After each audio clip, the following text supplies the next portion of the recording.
Back to the channel. It's Eugene Talks Football. Quick match reaction. Aston Villa nil, Arsenal 2. What a fantastic result! Fantastic result. A game that fans were looking up to, to see what Arsenal is going to, how Arsenal is going to perform. A lot of rival fans were expecting Arsenal to drop points. Listen, fair enough. Aston Villa opening game of the season, they won away at West Ham, and their first game at home in front of their fans. Brilliant team with a brilliant manager, a team that we lost to home and away last season. So it looked like a very tough test for Arsenal. But I think this result just sums up, puts to bed the debate between who the better manager is between Mikel Arteta and Unai Emery. It was all about fine margins. So it's all about managing the game as both teams were jostling for who was going to come on top on that day. It wasn't a game that you would expect in terms of creating chances, in terms of creating space, in terms of explosiveness in front of goal. It was a bit cagey. First of all, the predicted lineup, as I predicted in my match review, it was spot on. Urian Timber came on for Zinchenko, as I predicted, and what a brilliant performance for Jurien Timber.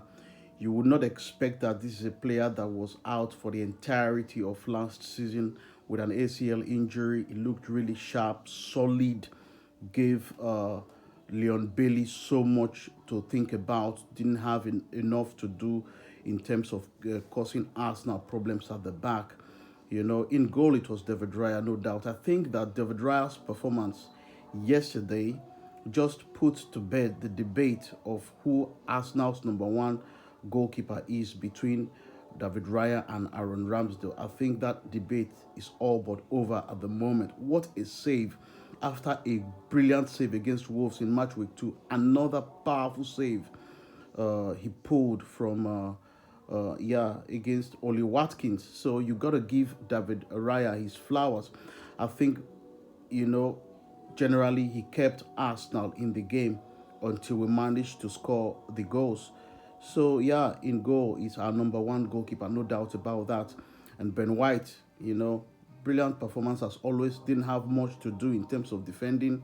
He had to join Saliba and Gabriel when Timber has to invert into the midfield, and he does it. He did it so perfectly well. And in the 15 minutes, to be fair, when the game started, Arsenal started on the front foot, causing Aston Villa problems, going forward, making link up passes.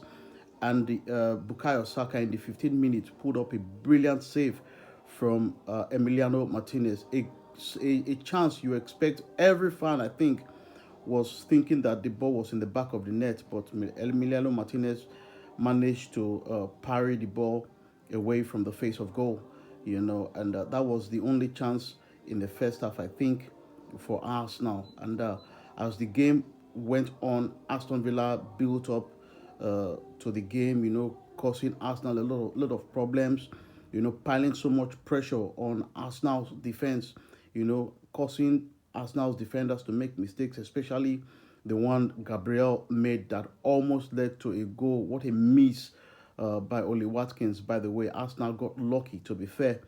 And Arsenal continued to manage the game as Aston Villa, held their own as I predicted. Onana and Tielemans did a lot of job in the midfield, like I told you, trying to stop Odegaard from playing. But that is what a brilliant manager does, doesn't it? So Mikel Arteta managed the game so well, you know, allowing Arsenal to keep Aston Villa players at bay. Didn't give John McGinn enough to do, to cause Arsenal problems. Leon Bailey and all of that. So we managed to keep the game at nil-nil in the first half, and in the second half, I think Gabriel Martinelli, he had a very bad day at the office. I think that this result, this performance, just sums up why Trossard is Arsenal's best finisher. because when he came on in the 60th minute or so for Martinelli, his first touch of the game was a goal, and the celebration just sends a clear message to Mikel Arteta that, come on, I need to start. I don't know what else I need to do to start a game.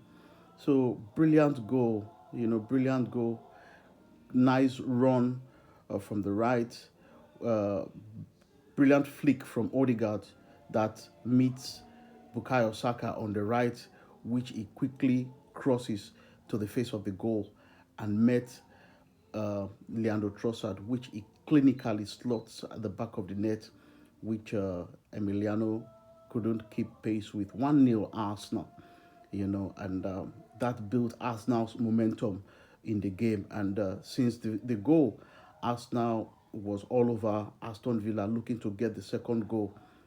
And 10 minutes after, the goal that they were looking for to kill the game off finally came from the left.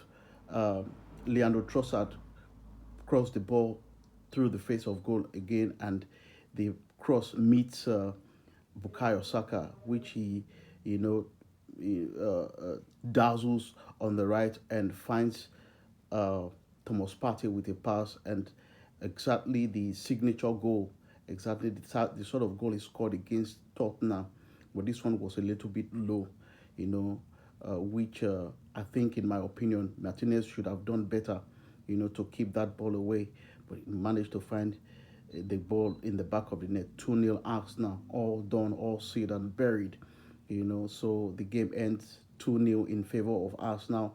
Not the most exciting game by all standards from both teams, but if you want to win the league, this is what you need to do. You need to come to grounds like this and get 3 points. Manchester City have set the pace already with their win earlier in the day against Ipswich Town 4-1. So it was a huge test for Arsenal, and they passed the test in a scintillating fashion, keeping pace with Man City. This just shows that Arsenal are also going to be contending for the title again this season. That is what we want. So yeah, we move Brighton up next at the Emirates. The boys need to get some rest now and prepare for Brighton. Remember, they also are in a good form. They beat Manchester United 2-1 earlier in the day, and they are also level on points with Man City and Arsenal. So, and we'll be slugging it out at the Emirates against Brighton on Saturday. So that's going to be another tough game. Yeah, so that's the match reaction. What do you think? Do you think we still need a striker? In my opinion, I think we do. Kai Havertz did his best, caused the defenders some problems, but he didn't manage to find the back of the net. But his goal wasn't really needed, as Arsenal were 2-0 winners on the day. So share your thoughts in the comments. What do you think? Let me know in the comments, and please don't forget to like the video, subscribe to Eugene Talks Football. I'm out of here. Peace.